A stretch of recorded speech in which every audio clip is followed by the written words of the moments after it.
Pope Innocent IV, born Sinibaldo Fieschi, was Pope of the Catholic Church from the 25th of June 1243 to his death in 1254. Early life. Born in Genoa in an unknown year, Sinibaldo was the son of Beatrice Grillo and Ugo Fieschi, Count of Lavagna. The Fieschi were a noble merchant family of Liguria. Sinibaldo received his education at the universities of Parma and Bologna and, for a time, taught canon law at Bologna. It is pointed out by Agostino Paravicini Bagliani, however, that there is no documentary evidence of such a professorship. From 1216 to 1227 he was canon of the Cathedral of Parma. He was considered one of the best canonists of his time, and was called to serve Pope Honorius III in the Roman Curia as Auditor Causarum, for the 11th of November 1226 to the 30th of May 1227. He was then promoted to the office of Vice-Chancellor of the Holy Roman Church, though he retained the office and the title for a time after he was named Cardinal.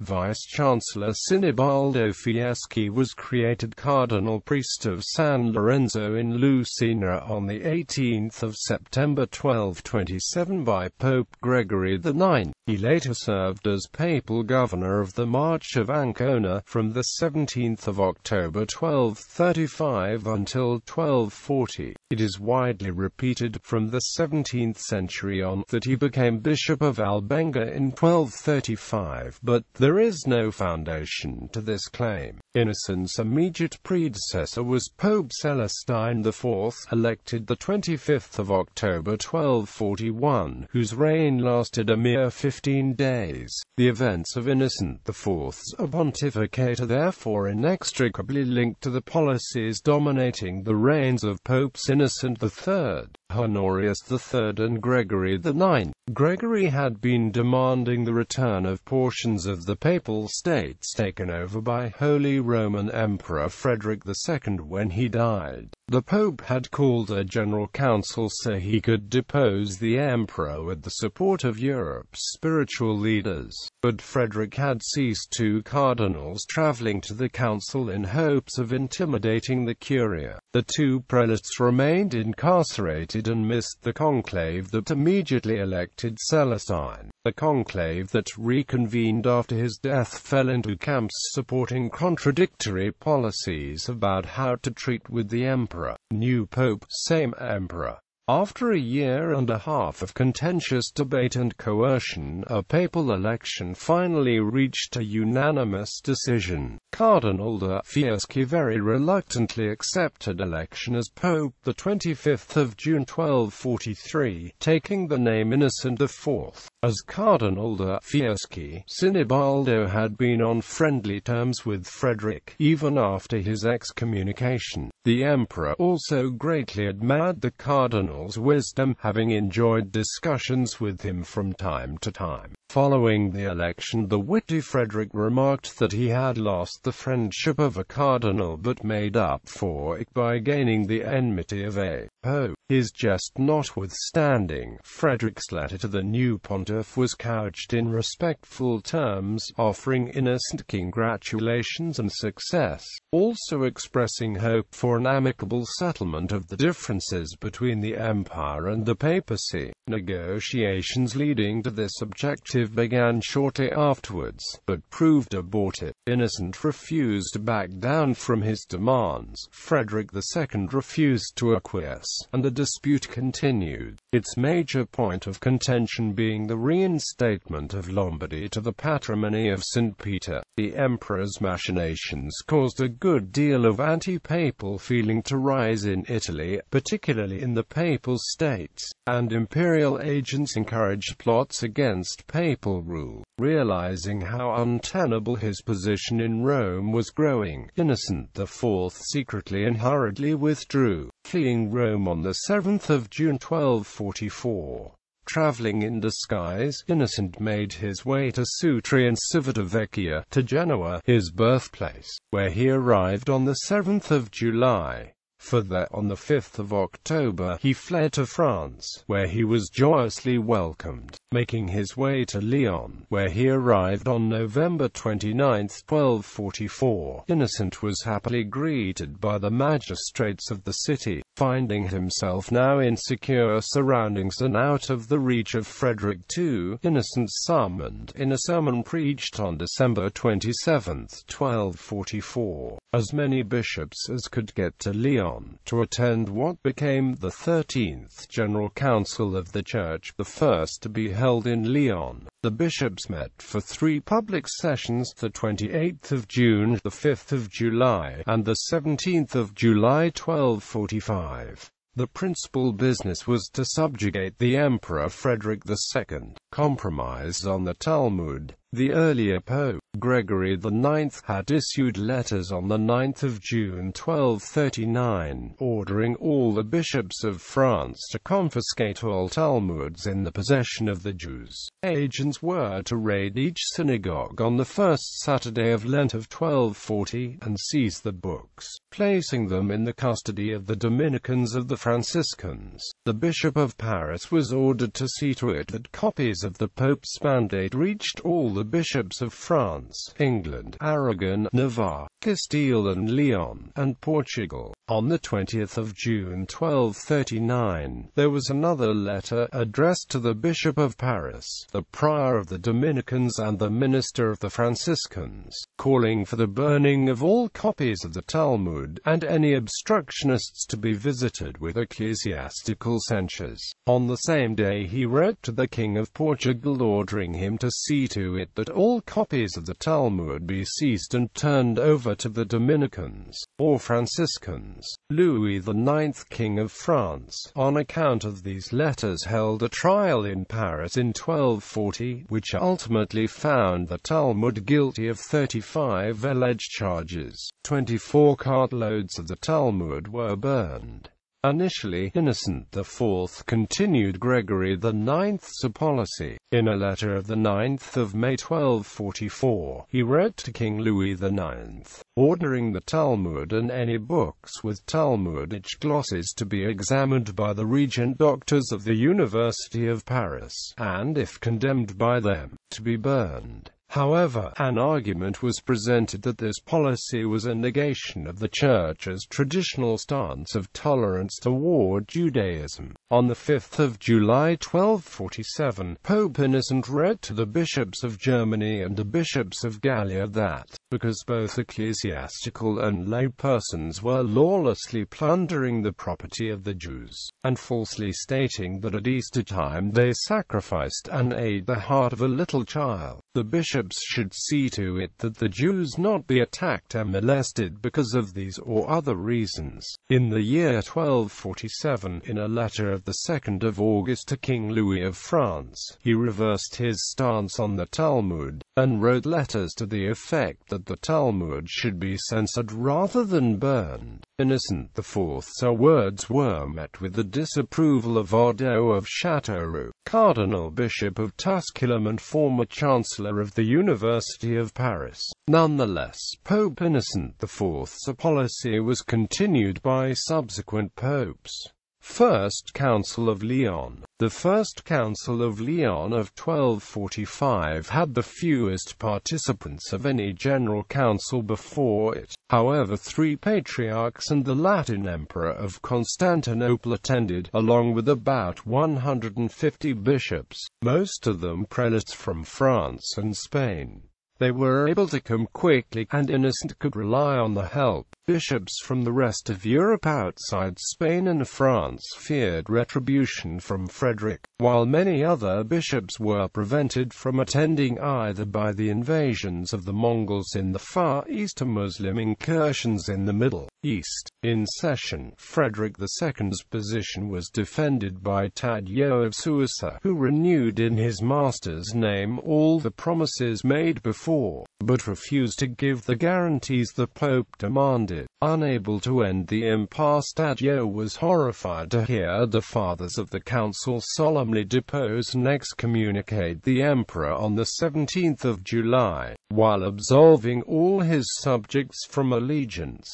After Lyon, the political agitation over these acts convulsed Europe. The turmoil relaxed only with Frederick's death in December 1250, which removed the proximate threat to Innocent's life and permitted his return to Italy. He departed Lyon on the 19th of April 1251, and arrived in Genoa on the 18th of May. On the 1st of July, he was at Milan, accompanied by only 3 cardinals and the Latin Patriarch of Constantinople. He stayed there until mid-September, when he began an inspection tour of Lombardy, heading for Bologna. On 5 November, he reached Perugia. From 1251 to 53 the Pope stayed at Perugia until it was safe for him to bring the papal court back to Rome. He finally saw Rome again in the first week of October 1253.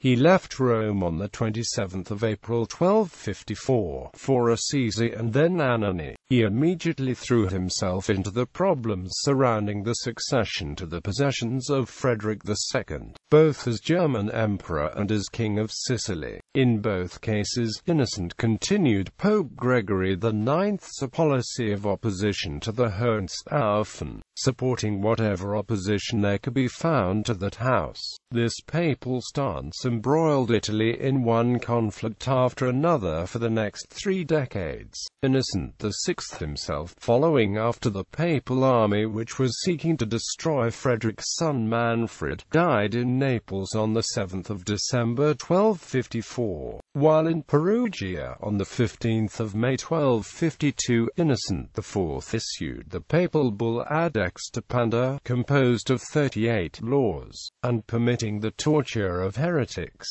Ruler of princes and kings. As Innocent III had before him, Innocent IV saw himself as the vicar of Christ, whose power was above earthly kings. Innocent, therefore, had no objection to intervening in purely secular matters. He appointed Afonso III administrator of Portugal, and lent his protection to Ottokar, the son of the King of Bohemia. The Pope even sided with King Henry III against both nobles and bishops of England, despite the king's harassment of Edmund Rich, the Archbishop of Canterbury and Primate of all England, and the royal policy of having the income of a vacant bishopric a benefice delivered to the royal coffers, rather than handed over to a papal administrator or a papal collector of revenue, or delivered directly to the Pope. The warlike tendencies of the Mongols also concerned the Pope, and he sent a papal nuncio to the Mongol Empire in an attempt to strike an agreement. Innocent decreed that he, as Vicar of Christ, could make non-Christians accept his dominion and even exact punishment should they violate the non-God-centered commands of the 10 Commandments. This policy was held more in theory than in practice and was eventually repudiated centuries later.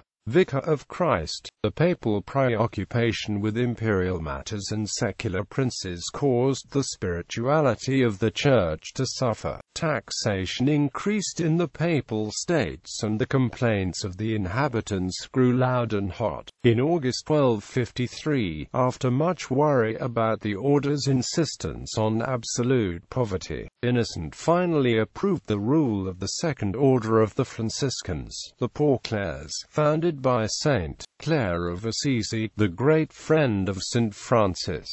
In 1246 Edmund Rich, former Archbishop of Canterbury, was named a saint. In 1250 Innocent proclaimed the pious Queen Margaret, wife of King Malcolm III of Scotland, Puissant of God. The Dominican priest Peter of Verona, martyred by Albigensian heretics in 1252, was raised to the altars, as was Stanislaus of Szetepanau, the great Polish Archbishop of Krakow, both in 1253.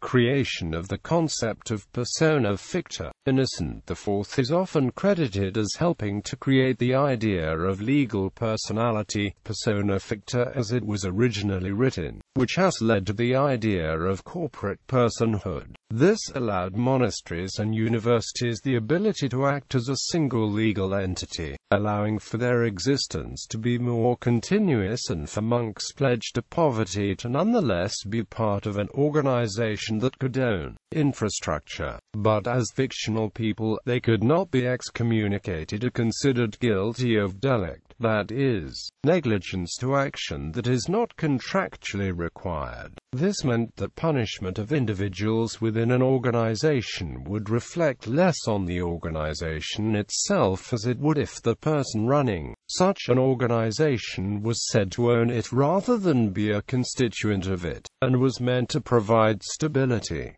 Diplomatic relations. Relations with the Portuguese. Innocent IV was responsible for the eventual deposition of King Sancho II of Portugal at the request of his brother Afonso. One of the arguments he used against Sancho II in his Grandi non emerito text was his status as a minor upon inheriting the throne from his father, Afonso II. Contacts with the Mongols. In 1245, Innocent IV issued bulls and sent an envoy in the person of Giovanni da Pian del Carpine to the Emperor of the Tartars. The message asked the Mongol ruler to become a Christian and stop his aggression against Europe. The Khan Gulyuk replied in 1246 in a letter written in Persian that is still preserved in the Vatican Library, demanding the submission of the Pope and the other rulers of Europe. In 1245, Innocent had sent another mission, through another route, led by a Selin of Lombardia, also bearing letters. The mission met with the Mongol ruler Baitu near the Caspian Sea in 1247. The reply of Baitu was in accordance with that of Gulyuk, but it was accompanied by two Mongolian envoys to the papal seat in Lyon, Aibeg Circus. In the letter, Gulyuk demanded that the Pope appear in person at the Mongol imperial headquarters, Karakoram, in order that we might cause him to hear every command that there is of the JASAQ. The envoys met with Innocent IV in 1248, who again appealed to the Mongols to stop the killing of Christians. Innocent IV would also send other missions to the Mongols in 1245, the mission of André de Longuemue and the possibly aborted mission of La Ronda, Portugal. Later life and death. The remainder of Innocent's life was largely directed to schemes for compassing the overthrow of Manfred of Sicily, the natural son of Frederick II, whom the towns and the nobility had for the most part received as his father's successor. Innocent aimed to incorporate the whole kingdom of Sicily into the Papal States, but he lacked the necessary economic and political power. Therefore, after a failed agreement with Charles of Anjou, he invested that kingdom to Edmund, the 9-year-old son of King Henry III of England, on the 14th of May 1254. In the same year, Innocent excommunicated Frederick II's other son, Conrad IV, King of Germany, but the latter died a few days after the investiture of Edmund. At the beginning of June 1254, Innocent moved to Anagni, where he awaited Manfred's reaction to the event, especially considering that Conrad's heir, Conradan, had been entrusted to papal tutelage by King Conrad's testament. Manfred submitted, although probably only to gain time and counter the menace from Edmund, and accepted the title of papal vicar for southern Italy. Innocent could therefore enjoy a moment in which he was the acknowledged sovereign, in theory at least, of most of the peninsula. Innocent overplayed his hand, however, by accepting the fealty of Amalfi directly to the papacy instead of to the Kingdom of Sicily on the 23rd of October. Manfred immediately, on October 26, fled from Teano, where he had established his headquarters, and headed to Lucera to his Saracen troops. Manfred had not long lost his nerve, and organized resistance to papal aggression. Supported by his faithful Saracen troops, he began using military force to make rebellious barons and towns submit to his authority as regent for his nephew. Realizing that Manfred had no intention of submitting to the papacy or to anyone else, Innocent and his papal army headed south from his summer residence at Anagni on October 8, intending to confront Manfred's forces. On the 27th of October 1254 the Pope entered the city of Naples. It was on a sickbed at Naples that Innocent IV heard of Manfred's victory at Foggia on December 2 against the papal forces, led by the new papal legate Cardinal Guglielmo Fieschi. The tidings are said to have precipitated Pope Innocent's death on the 7th of December 1254 in Naples. From triumph to disaster had taken only a few months. Innocent's learning gave to the world an apparatus in Quinque Libros Decretalium, a commentary on papal decrees. He is also remembered for issuing the papal bull Ad Extirpanda, which authorized the use of torture by the Inquisition for eliciting confessions from heretics. Shortly after Innocent's election as pope, his nephew Opizio was elevated to the Latin Patriarchate of Antioch. In December 1251, Innocent IV appointed another nephew, Otto Buono, Cardinal Deacon of S. Andrianum. Otto Buono was elected Pope Adrian V in 1276. Innocent was succeeded by Pope Alexander IV.